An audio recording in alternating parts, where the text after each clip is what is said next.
Buenas noches, les habla Carlos Fernando Chamorro, bienvenidos a esta semana.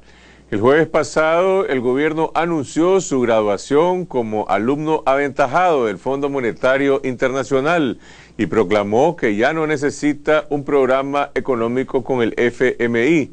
Esta noche analizaremos cuál es el significado de esta graduación con el economista y expresidente del Banco Central, Mario Arana.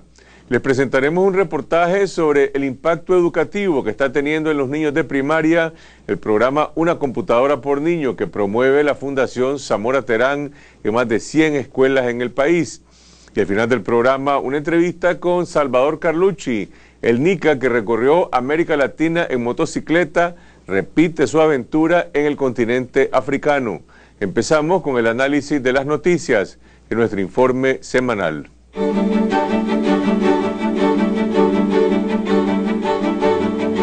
La implementación del sistema de tarjetas como forma de pago en los autobuses de Managua continúa generando el reclamo de los usuarios por las largas filas en los puestos de recarga y el exceso de pasajeros en los buses con pago mixto. El titular de IRTRANMA, Francisco Alvarado, aseguró que el porcentaje de pagos mixtos y exclusivos con tarjeta, 70 y 30% respectivamente, se mantendrá hasta nuevo aviso. La bancada del PLI en el Consejo Municipal demandó la destitución de Alvarado, pero el funcionario que favoreció la concesión a la empresa M-Peso se mantiene protegido por el partido de gobierno. La última encuesta de la firma Sid Gallup, realizada en la segunda semana de septiembre, refleja que la falta de empleo continúa siendo el principal problema que afecta a las familias nicaragüenses, seguida por el alto costo de la vida. En el plano político, la gestión de gobierno del comandante Ortega ha disminuido 12 puntos en relación a los últimos 12 meses, pero aún mantiene un nivel de aprobación del 42%, y el Frente Sandinista se proyecta como el partido con mayor nivel de simpatía con un 52%. Según la encuesta de Sid Gallup, el proyecto del canal interoceánico divide las opiniones de los nicaragüenses, mientras el 29% dice que el canal beneficiará al pueblo, el 21% considera que el principal beneficiario sería Ortega, su familia y su entorno, y un 18% dice que los grandes ganadores serían los empresarios chinos. A 3 meses de impunidad en el caso de la agresión y el asalto contra los ancianos y jóvenes en las cercanías del INS, la encuesta de Sid Gallup revela que el 64% de la población considera que el trato de la policía durante las protestas de los adultos mayores fue injusto e irrespetuoso. La bancada oficialista y los opositores del PLI aprobaron por abrumadora mayoría la reforma a la Ley Integral contra la Violencia hacia las Mujeres, con la oposición únicamente de 2 diputados del PLC y 2 del MRS. La reforma no solo establece la figura legal de la mediación para casos de delitos menos graves, sino que además deja la reglamentación de la ley en manos del Poder Ejecutivo. Organizaciones defensoras de mujeres señalan que la mediación representa un retroceso en materia de derechos, pues favorece la impunidad y podría prolongar el ciclo de la violencia. La mediación siempre va a ser voluntaria, pues por principio, pues en sus mecanismos así está establecida, ¿no? Y ese no es la discusión es que los casos de violencia, pues son delitos y que independientemente de la pena que tengan, pues son delitos que pueden ser agudizados. Una amenaza puede convertirse mañana en un femicidio. Entonces nosotros vamos a responsabilizar al Estado y vamos a señalarlos, pues, y denunciarlos para que no se presten a estar promoviendo la mediación, porque es lo que opera en la cotidianidad, pues. En Nairobi, Kenia, un grupo de extremistas islámicos perpetró una masacre en un centro comercial, dejando un saldo de 72 personas fallecidas, causando profunda conmoción a nivel mundial. En Nueva York, la mayoría de los líderes del mundo comparecieron ante la 68 Asamblea General de Naciones Unidas. El nuevo presidente de Irán, Hassan Rouhani, sorprendió a la opinión internacional al mostrarse conciliador con Estados Unidos. La presidenta de Brasil, Dilma Rousseff, reclamó a Estados Unidos por su programa de espionaje. Mientras tanto, la presidenta costarricense Laura Chinchilla se pronunció sobre las disputas limítrofes con Nicaragua, alegando que nuestro país ignora los fallos internacionales. Por su parte, el comandante Ortega justificó su ausencia ante la ONU, asegurando que de haber ido hubiera hecho el ridículo debido a la gran expectativa mediática que giraba en torno al evento. Una misión del Fondo Monetario Internacional concluyó una visita evaluativa al país, asegurando que el desempeño macroeconómico fue bueno y estable en los últimos 2 años, cuando no hubo programa con el FMI. Las autoridades económicas de Nicaragua aseguraron que el gobierno de Ortega ha logrado graduarse con el FMI, reconociendo así la continuidad de las políticas neoliberales impulsadas desde hace 20 años que han sido maldecidas por la retórica oficial. A partir de ahora, el gobierno sostiene que no necesitará un programa y la auditoría del fondo, sino que este será un asesor de confianza. El comandante Ortega anunció al sector empresarial que la reforma a la seguridad social, cuya propuesta será presentada a los empresarios la próxima semana, deberá estar aprobada e implementada en el 2014. Ortega también reveló que en la nueva ley de cámaras, que será presentada ante la Asamblea Nacional, introducirá un artículo para establecer instancias de consulta y consenso con el sector empresarial, que luego serán transformadas a través de una reforma constitucional. Hay duelo en el periodismo nacional. Falleció Adaluz Monterrey, fundadora y directora de Radio Mujer, una periodista de larga trayectoria comprometida con la libertad de prensa y el cambio social. Para unos era la primera dama de la radiodifusión, para otros la última bolchevique. Adaluz Monterrey dejó un vacío difícil de llenar para sus amigos y entre su audiencia para mantener al aire a Radio Mujer. El desarrollo de Radio Mujer de niña a adolescente y de adolescente a mujer, como ya lo es verdaderamente, pues para mí es lo más significativo y yo la llamo cariñosamente mi tierna.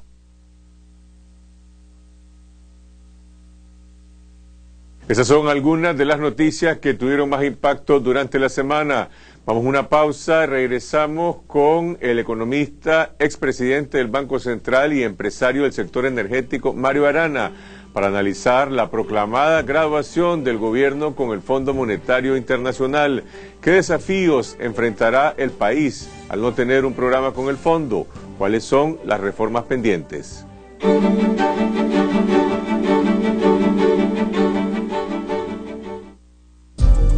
Covirsa te trae un nuevo estilo de vida, un hogar de altura en el corazón de la ciudad.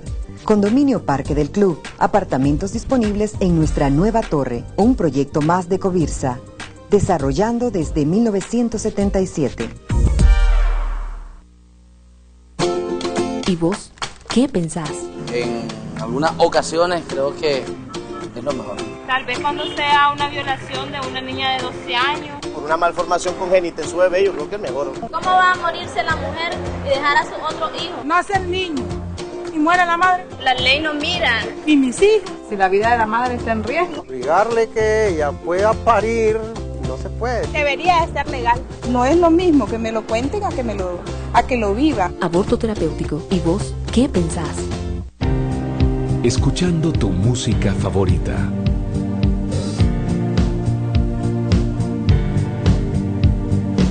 Sumergiéndote en una buena lectura.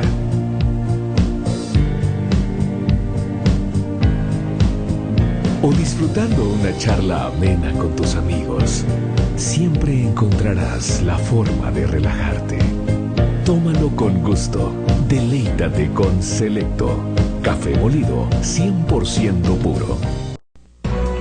Confidencial, el diario digital de más rápido crecimiento. Todo lo que tiene que saber en un solo lugar. Noticias, análisis y entretenimiento. Conéctese a confidencial.com.ni.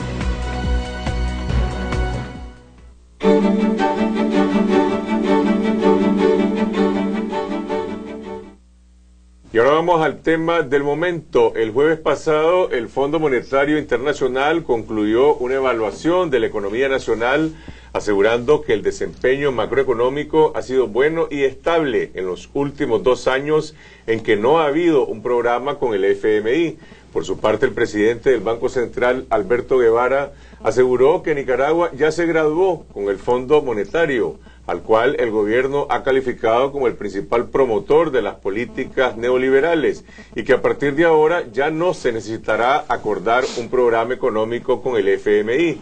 Hace un año, el asesor presidencial Bayardo Arce, en una conferencia ante los empresarios de AmCham, calificó al FMI como el gran auditor de la economía y del gobierno nicaragüense, y dijo que el fondo tendría que otorgar un aval sobre las 4 reformas que urgen en la economía nacional: la reforma tributaria, la reforma del sector eléctrico y otras 2 que aún están pendientes: la reforma de la seguridad social y la reforma de la transparencia. Ahora el gobierno le propone al FMI que en vez de ser un auditor, sea un asesor de confianza.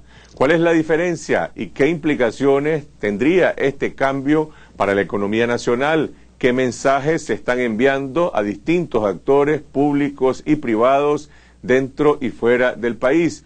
Para analizar estas preguntas nos acompaña el economista Mario Arana, expresidente del Banco Central, actualmente empresario del sector energético. Buenas noches, Mario, gracias por acompañarnos. Gracias, Carlos Fernando, por la invitación. Esta posibilidad de que el gobierno trabajara sin un acuerdo con el Fondo Monetario Internacional se venía barajando desde hace algún tiempo. En términos prácticos, ¿qué significa? ¿Qué tipo de mensaje se le envía tanto a organismos multilaterales como a actores privados nacionales e internacionales? Mira, yo creo que es importante varios aspectos que también se han dicho en el contexto de este anuncio, ¿no? En primer lugar, lo que se ha dicho es, vamos a tener un seguimiento, o sea, el Fondo Monetario va a seguir conociendo de la economía del país de manera sistemática.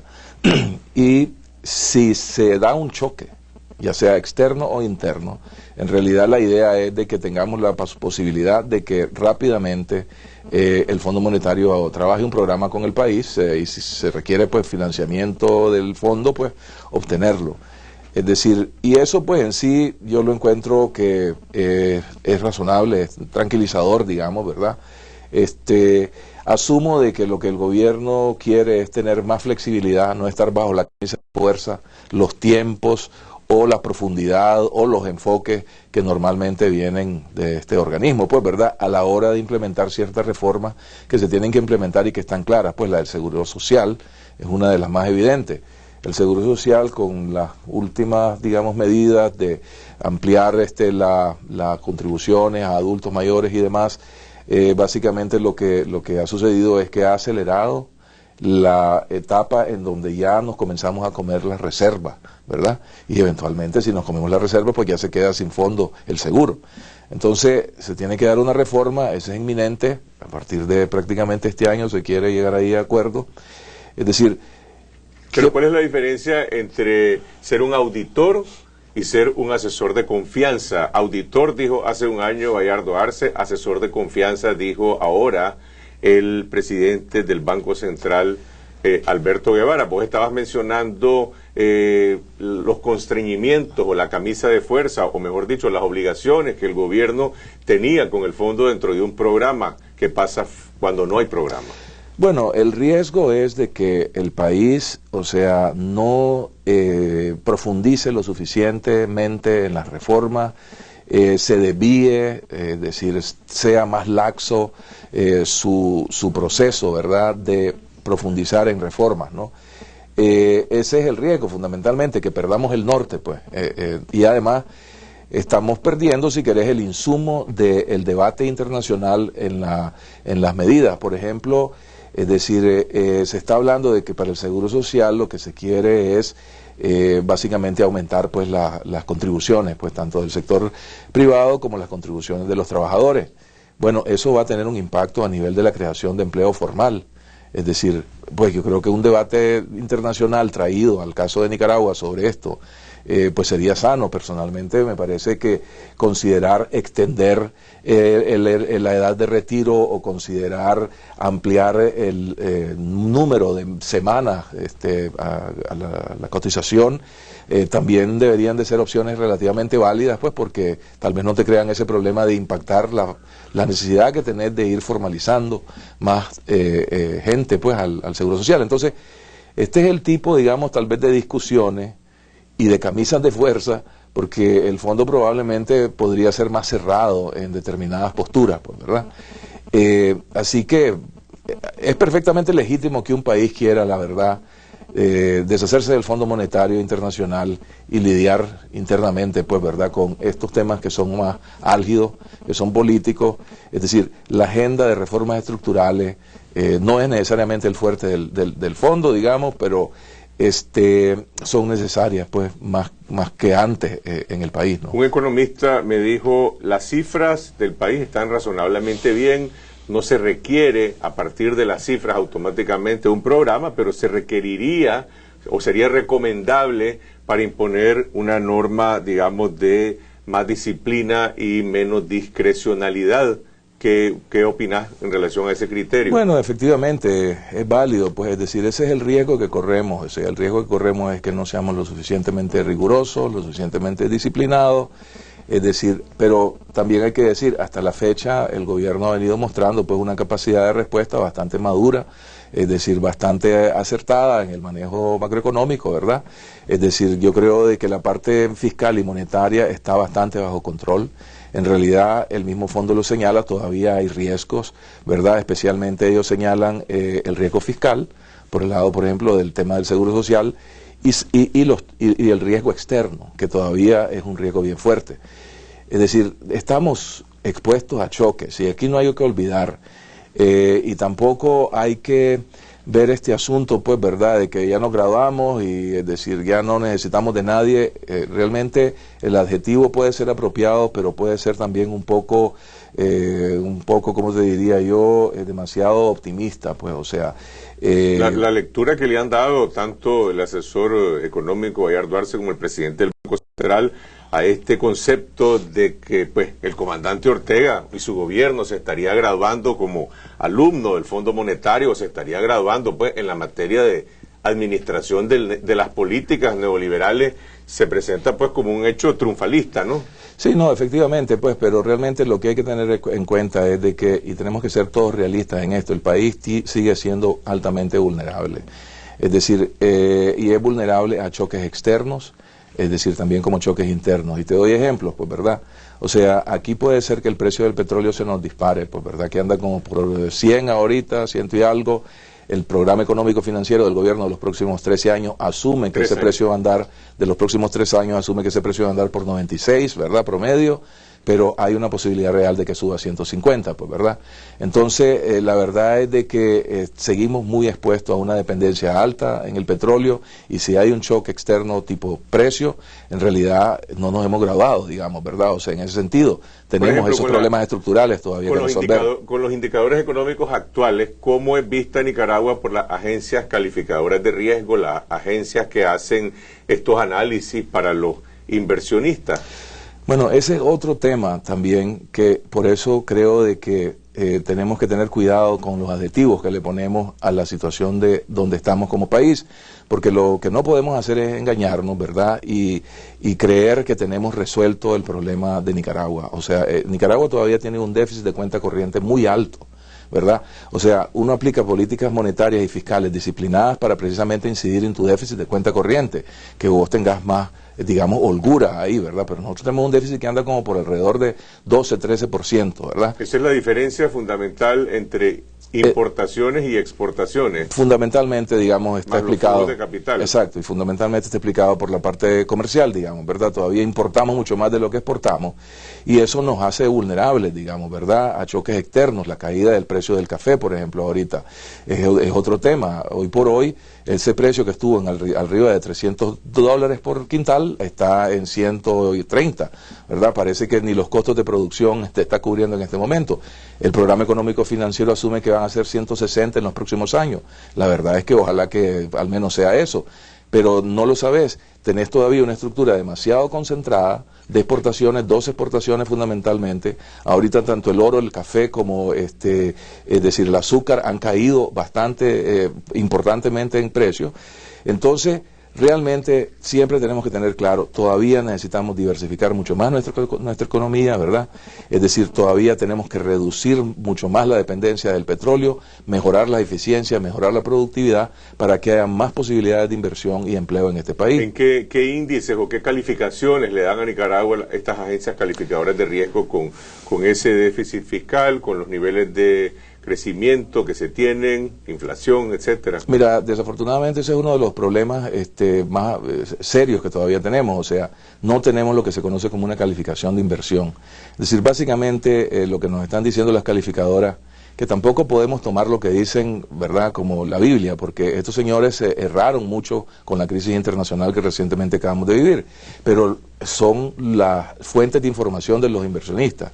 Y lo que dice es que Nicaragua es un país altamente especulativo, que no damos la garantía de que vamos a honrar nuestros compromisos externos por la situación de nuestros déficits y además de la historia de endeudamiento del país, que todavía sigue gravitando en una medida mucho más diferente, digamos, pero pesa, pues, ¿verdad? Es decir, los errores de nuestra historia todavía los tenemos que enfrentar, ¿verdad? Y yo creo que en ese sentido es bueno inyectar de expectativas, es bueno que nosotros nos sintamos satisfechos, orgullosos de este esfuerzo nacional, este consenso nacional que hemos alcanzado alrededor de la estabilidad macroeconómica para la inversión y para el empleo, ¿verdad? Pero eso no nos puede tampoco desviar la atención de realmente darnos cuenta que tenemos todavía tremendos desafíos, que todavía los temas estructurales de largo plazo requieren de medidas muy disciplinadas, muy enfocadas verdaderamente, que los organismos internacionales a veces pueden ser una ayuda, es decir, para mantenernos enfocados y para darnos asesoramiento, darnos la experiencia internacional, es decir, y que no hay que desaprovechar pues esas relaciones.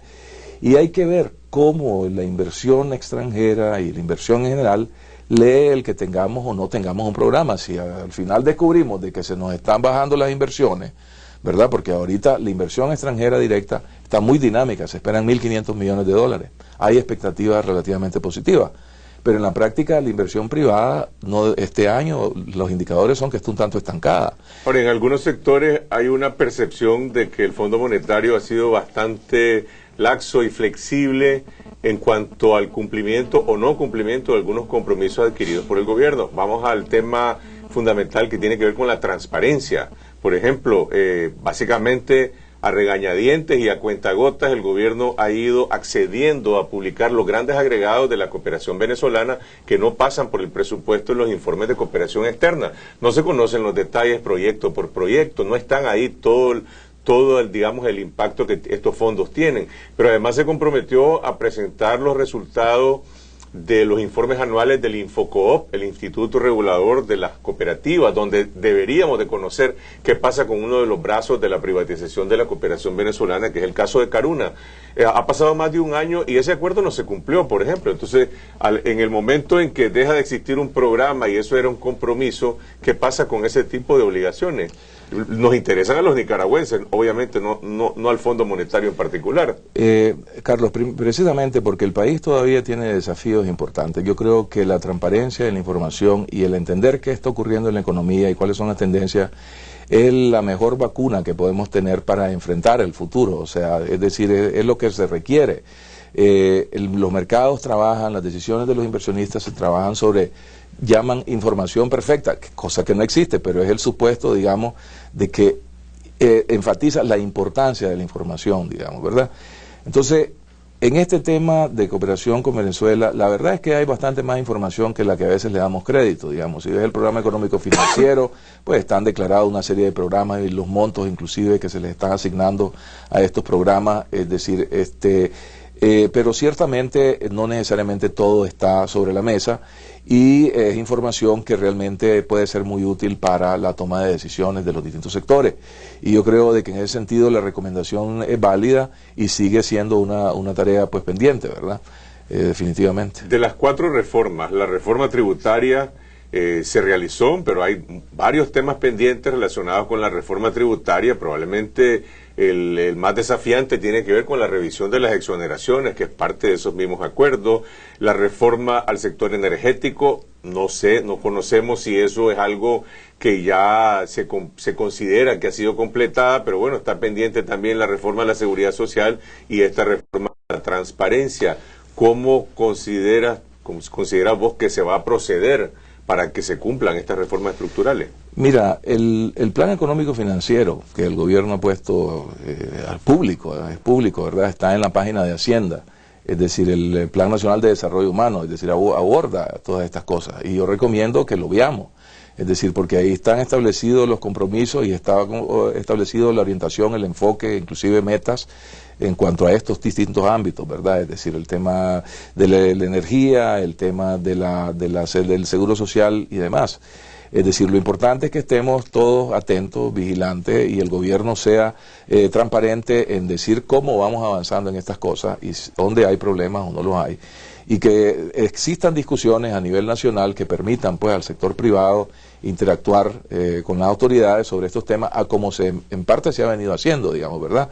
Es decir, tal vez no en todos los frentes, pero en los frentes más importantes han habido diálogos relativamente constructivos. Es decir, esa es la alianza pública-privada de la que se habla, y yo creo que esa alianza es muy positiva, es muy importante para un país como Nicaragua.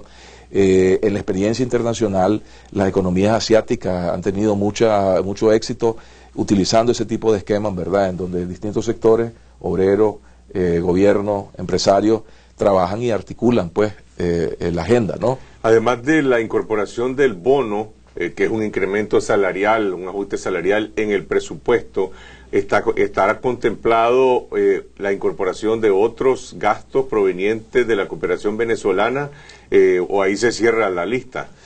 Yo entiendo de que hay toda una descripción de una serie de programas, en el programa económico financiero, en el programa de desarrollo humano, es decir, básicamente donde está establecido montos, asignaciones a estos programas y metas que supuestamente estos programas deberán de ayudar a solventar en materia de tanto de distribución de ingresos como reducción de pobreza en principio. Es decir, creo que hay un esfuerzo en ese sentido que está ahí, pero me parece pues que lo importante es que el país continúe pues comprometido y en las reformas estructurales que le van a dar a este país posibilidades de atraer mucho más inversión y mejorar su productividad. Ahora, en el balance, a partir de este momento en que dice el gobierno, ya nos graduamos, no necesitamos con el fondo, ¿cuánto tiempo tenemos que esperar para ver qué tipo de señales se está enviando a partir de este hecho? Es decir, ¿será esto algo que se perciba como lo que antes decían, el programa con el fondo representa una luz verde? ¿Qué tipo de señal es? ¿Es una señal ambigua? ¿Es una señal inequívoca, clara?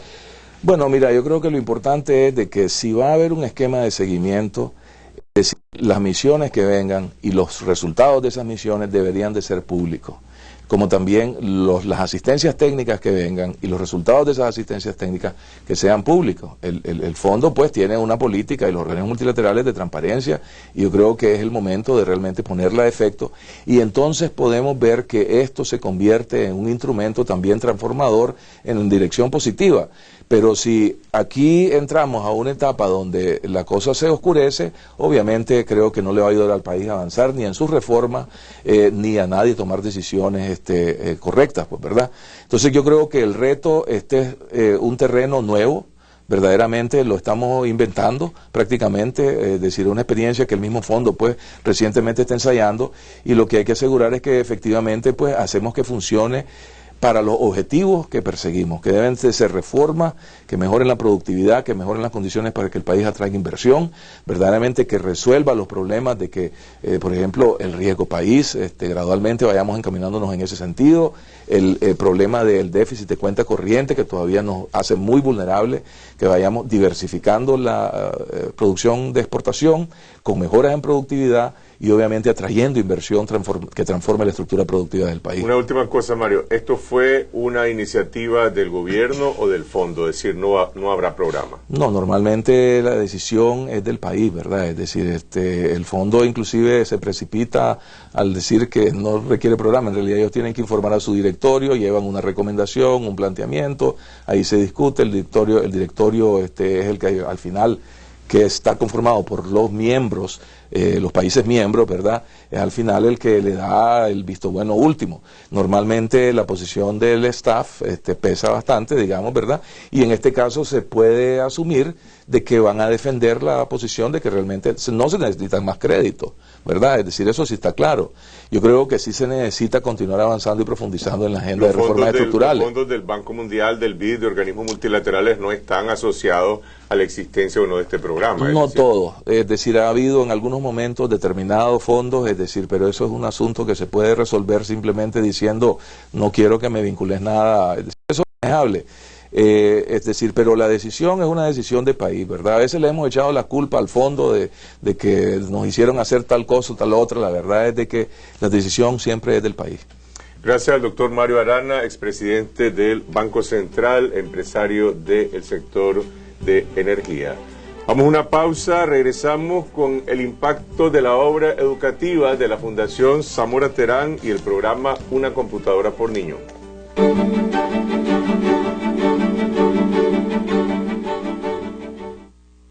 Farmacias Medco y Solotlán, nicaragüenses de corazón. Buenos precios, amplio surtido, delivery gratis. Super beneficios con su membresía del programa Salud al Día. Llama gratis 1-822-24. Farmacias Medco y Solotlán, 60 años al servicio de los nicaragüenses.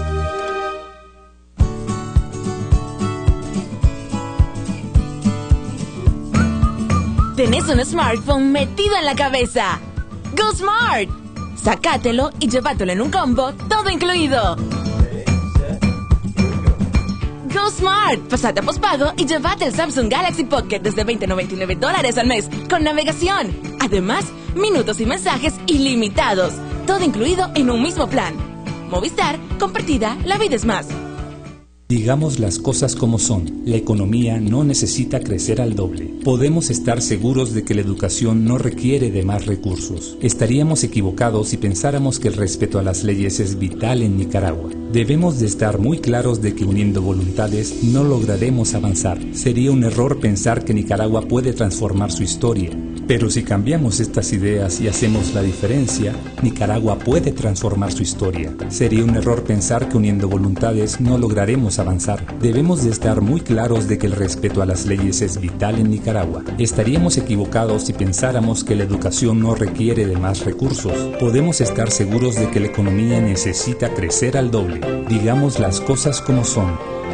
Invirtamos más en la calidad de la educación básica y técnica.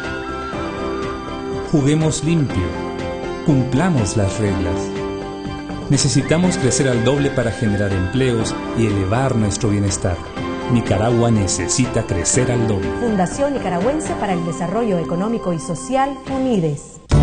Todo comienza con un sueño de dos, queriendo ser tres, con la necesidad de un rinconcito para poder soñar juntos, un jardín para sembrar esperanzas y un comedor amplio para compartir historias. Ese espacio donde podés ser vos mismo y expresarte con libertad. Al final sabemos que solo hay algo mejor que estar en casa, estar en tu casa. Préstamo de vivienda. BDF, simplifícate.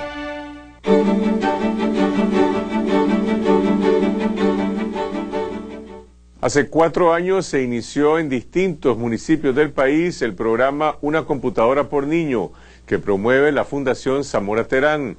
Más de 30.000 computadoras personales han sido distribuidas a los estudiantes en 105 escuelas primarias, como parte de una iniciativa que contempla además la capacitación de los maestros, así como el involucramiento de la comunidad. Álvaro Navarro visitó Ometepe, la primera isla digital de América Latina, y nos cuenta la historia del impacto educativo de este programa. María Estela Cruz se levanta muy temprano para impartir sus clases a las 7 de la mañana en la Escuela Santa Ana. Todos los días recorre unos 3 kilómetros entre Suampos y Arrozales. El invierno le complica el trayecto. Decidieron poner un maestro aquí porque decían es mejor que se mueva un maestro y no que se muevan todos estos niños arriesgándose a que la quebrada se los arrolle, porque de aquí a las pilas los ramos está bien largo. Yo ya lo he comprobado porque me he ido a pie. No es cualquiera el que va a viajar diario. Ayer usted hubiera visto cómo está esta profesora no va a pasar ahí.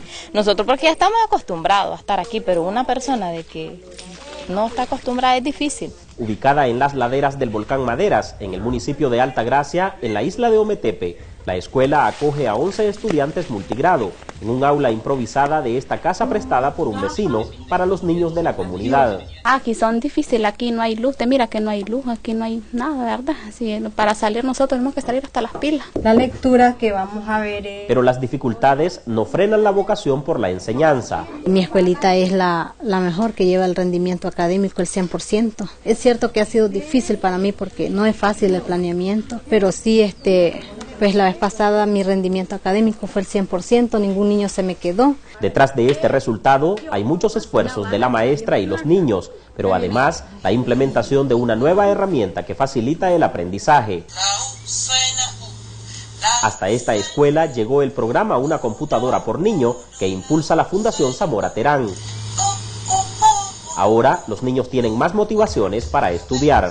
Nos han ayudado bastante porque por lo menos en los libros no salen igual la información, sale más en las computadoras. Lo que no hallamos en la computadora los hallamos en los libros, sino lo que no hallamos en los libros los hallamos en la computadora. Fue un sueño para mí que me dieron una computadora así como esta. Me sentí muy feliz al saber que me iban a dar una. Y ya van viendo que vamos metiendo. A la escuela Santa Ana llegaron 11 computadoras de 5.000 destinadas para 34 centros escolares de la isla de Ometepe. Todos los niños de primaria de Altagracia y Moyogalpa cuentan con su computadora personal XO. Así, Ometepe se convirtió en la primera isla digital de Latinoamérica. La computadora me ha enseñado a sumar, restar, multiplicar, dividir, me ha enseñado a leer, hacer oraciones, hacer las tareas que la profe me deja, para aprender las sílabas, para aprender las letras y aprender a leer, escribir, sumar, restar, multiplicar. Los textos de educación primaria están inmersos ahí en la computadora, entonces a la hora de una investigación el niño recurre a eso. Y ahí es una herramienta básica ya para él, pues ya casi es indispensable. El buen ánimo de los estudiantes con sus tareas también estimula a los padres y madres de familia.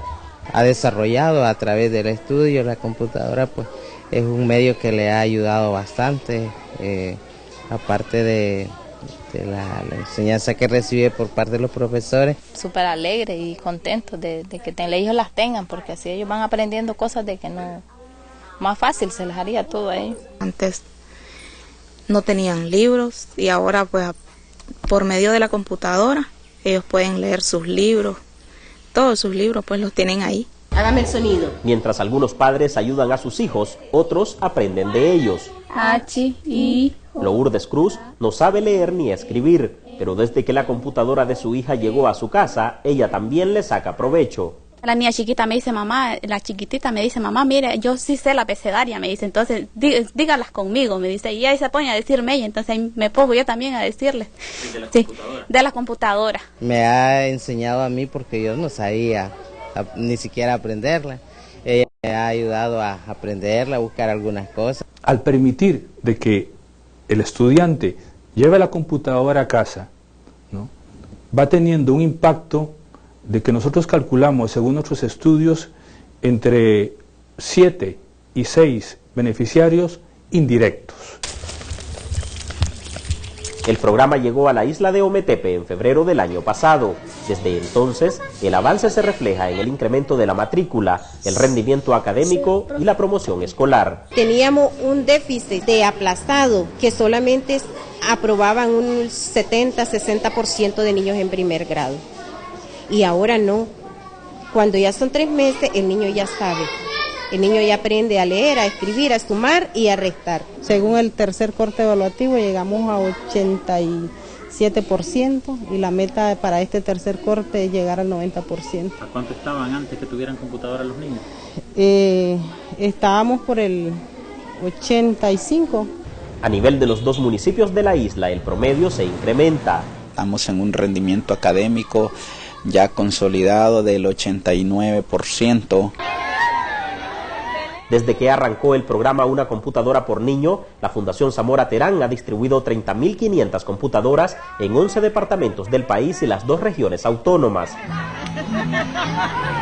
aunque los esfuerzos más intensivos se enfocan en la costa atlántica, Ometepe y Ciudad Sandino. Esto significa que los alumnos y alumnas sandinenses ampliarán su capacidad de aprender y descubrir un mundo nuevo, mejor a través de la tecnología.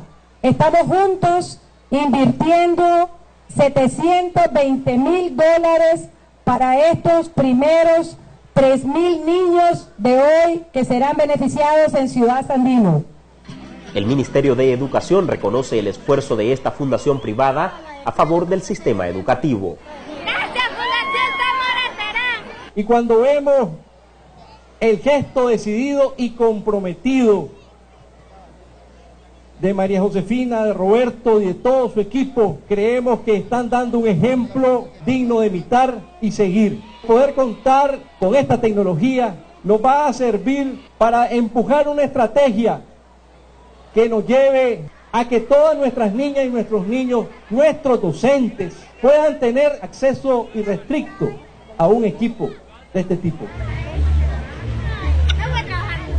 Durante la entrega de 3,000 computadoras en el municipio de Ciudad Sandino, asistió el presidente de la Fundación Internacional One Laptop Per Child, Rodrigo Arboleda. En el evento elogió el esfuerzo de la Fundación Zamora Terán para dotar de tecnología al sistema educativo nicaragüense. Hay que darles el reconocimiento que se merecen. Es una labor titánica que muchos países ni siquiera a nivel de país la han querido hacer. Y el que haya un marido y mujer que tengan la motivación y el compromiso social que tienen para con los niños de su país, ojalá hubiera 1.500 de esos en todo el mundo. A distinto que sería el país, en los países si fueran así. La especialista en educación Josefina Vigil valora el impacto que tiene la implementación de este programa en el sistema escolar. Llevar la tecnología a la escuela abre muchísimas posibilidades de aprendizaje de nuevas tecnologías. Si esas tecnologías están asociadas con Internet, abren las posibilidades de conocer el mundo, de conocer otras realidades. Adicionalmente, dependiendo de los programas o de los recursos de que disponga la computadora, puede ampliar las posibilidades de aprendizaje de los niños al encontrar explicaciones más allá de las que el maestro podría dar. Nuestros datos nos dicen de que hay una mejora entre un 2 y un 3%, ¿no?, en las regiones donde vamos trabajando. Lo vemos en 3 indicadores básicos. El primero es la promoción. ¿Qué es promoción? Es que un niño pase de un grado al otro al final del año. En el año 2010 la promoción era de 86%, en el 2011 le incrementamos 88% y en el 2012 todavía le incrementamos a 90% en todas nuestras escuelas beneficiadas. Mariluz Salgado es la responsable de monitoreo y evaluación del programa educativo. Su tarea incluye analizar las estadísticas del avance de los estudiantes en el aprendizaje y los mecanismos que emplean los más de 900 maestros capacitados para el uso de la herramienta. De todos nuestros docentes observados, 90% de ellos planifican adecuadamente. Y de lo que planifican, el 95% aplican lo que planifican, que es muy importante hacerlo. Más del 89% de los docentes fomentan hábitos de lectura en las aulas de clase. Más del 83% hacen preguntas de comprensión, que es algo que generalmente no se hace. Y hemos observado que en promedio hay 28 minutos que se dedican exclusivamente solo a lectura. Nosotros les damos las pautas al maestro de integración de la computadora en estrategias educativas, por ejemplo, la creatividad, la imaginación, la lógica matemática. La computadora contiene un sinnúmero de actividades que potencian todas estas y muchas veces el maestro quizás cuando se le entrega por primera vez tiene ese temor de no aprovecharla como debe o estar subutilizando la herramienta, pero a través del apoyo que brinda el oficial educativo, pues esto se ha mejorado bastante. Yo me he apoyado de las diversas estrategias que tienen los módulos que nos han enseñado en cuanto al uso de la computadora, a las actividades de escribir, de dibujar, navegar.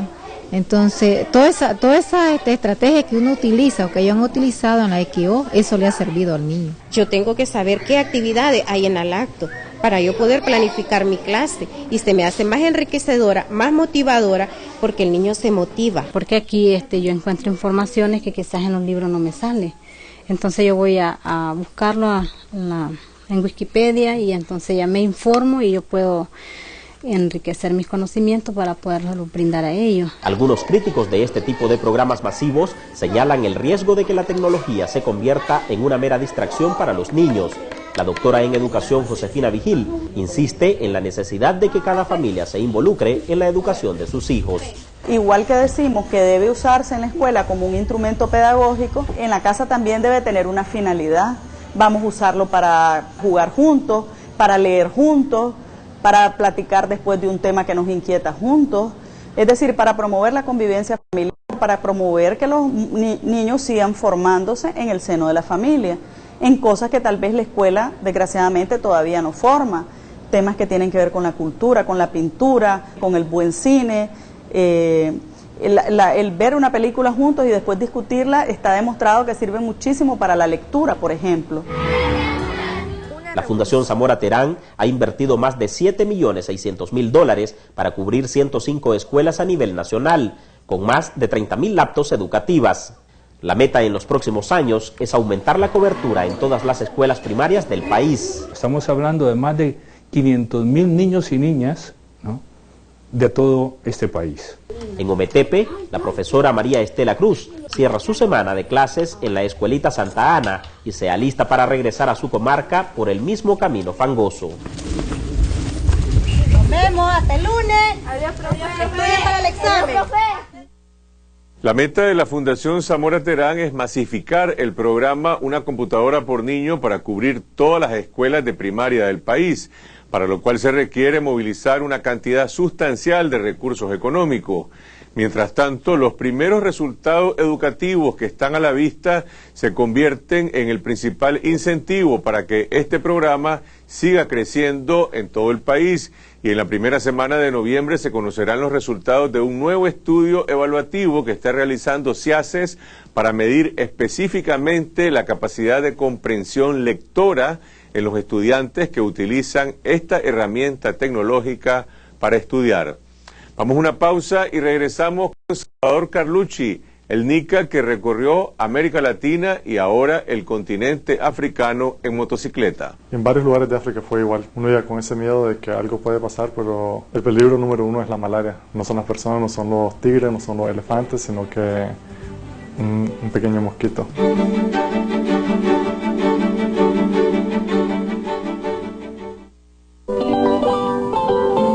Recorra Nicaragua entera con elegancia y seguridad en un vehículo de Lugo Rentacar. En Lugo Rentacar, usted puede alquilar el vehículo de su conveniencia, en las mejores condiciones y a los mejores precios.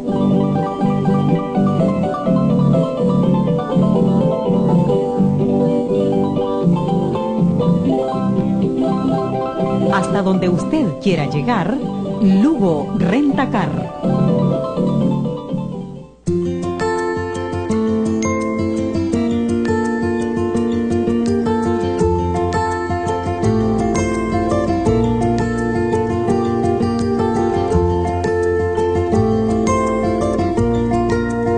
Cuando despiertas todas las mañanas, lo primero que haces es informarte sobre la verdad.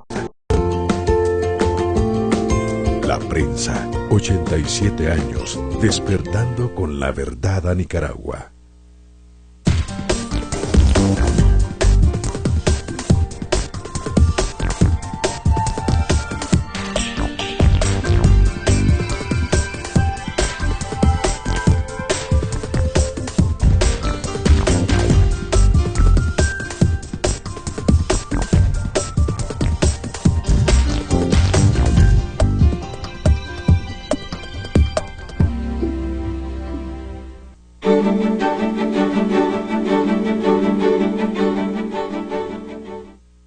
Durante más de un año, Salvador Carlucci recorrió más países que los que muchos de nosotros podremos visitar en toda una vida. Más de 20 países vieron pasar en su motocicleta a este nica andariego que también ha recorrido América Latina siguiendo la ruta del Che Guevara. Ahora Carlucci regresa de un recorrido de motocicleta por el continente africano y de una misión de espiritualidad en Asia. Juan Carlos Ampié nos cuenta la historia.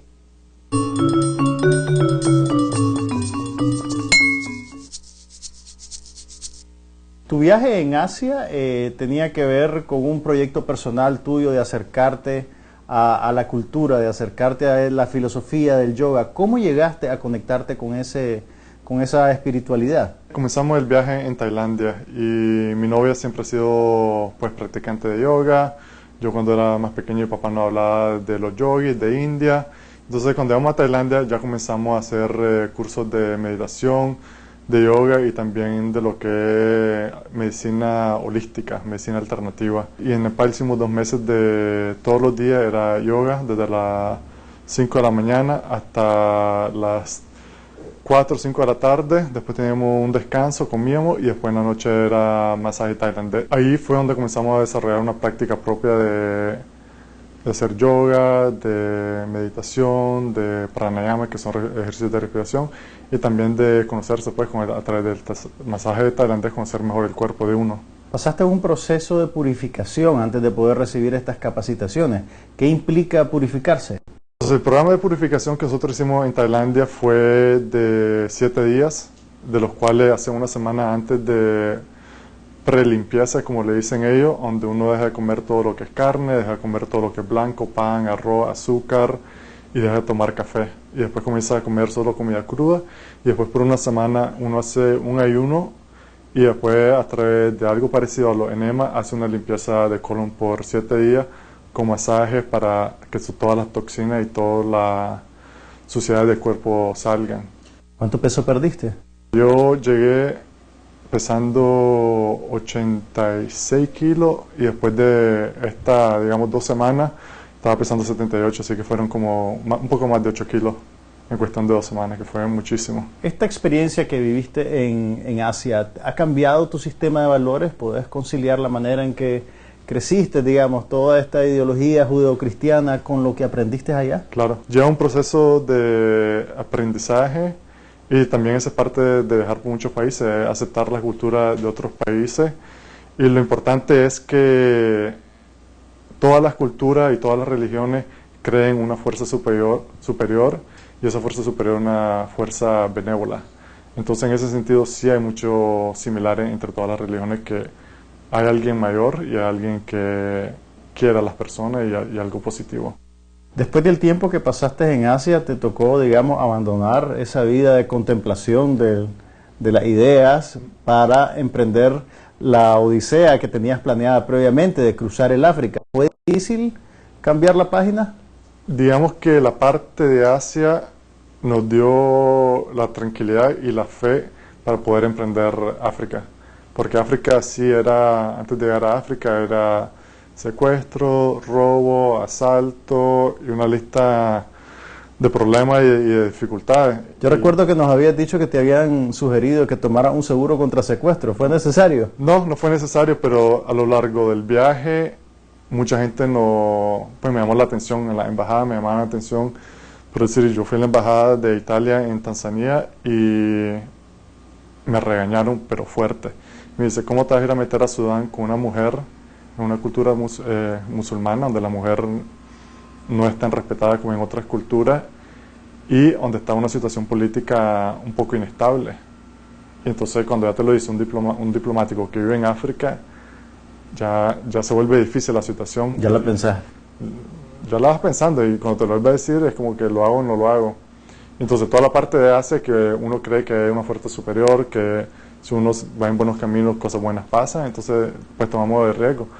Pero sí fueron momentos difíciles más que todo mentalmente que de la realidad actual.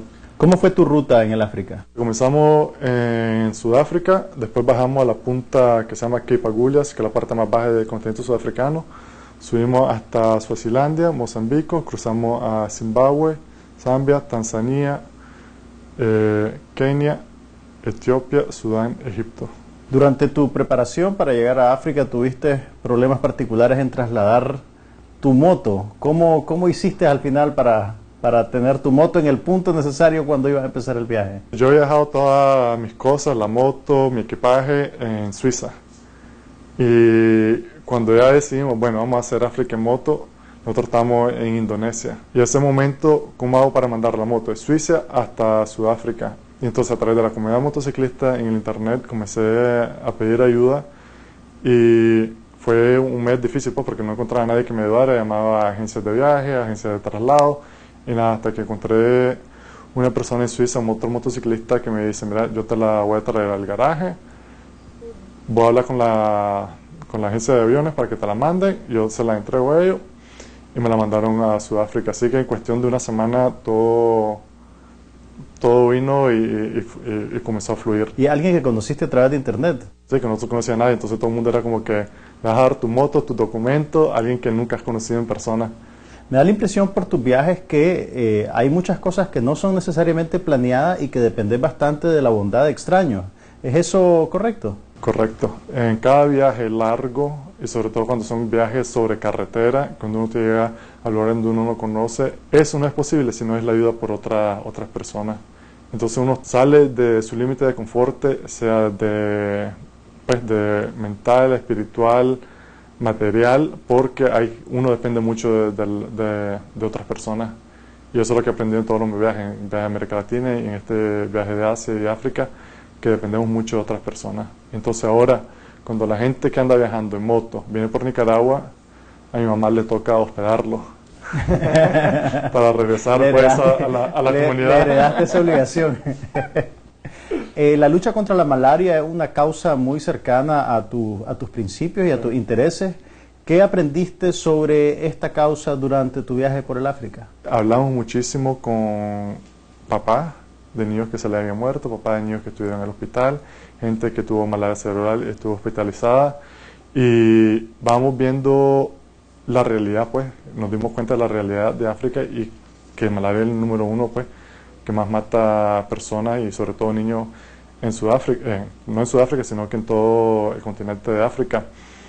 Y la realidad es que es una situación muy complicada, no es fácil que uno dice, nada más que darle la pastilla, sino que son programas intensos de fumigación, de usar mosquiteros, de medicamentos, de prevención, y eso que es una situación muy difícil y muy complicada. ¿Qué podemos aprender en Nicaragua de la experiencia africana? Hay países tipo Zambia, tipo Zimbabue, donde han logrado controlar la malaria y donde hay programas que pone el gobierno trabajando con las Naciones Unidas, trabajando con las organizaciones no gubernamentales, que sí se puede controlar, pero sí requiere de educación y sí requieren de inversión de capital para tenerla bajo control.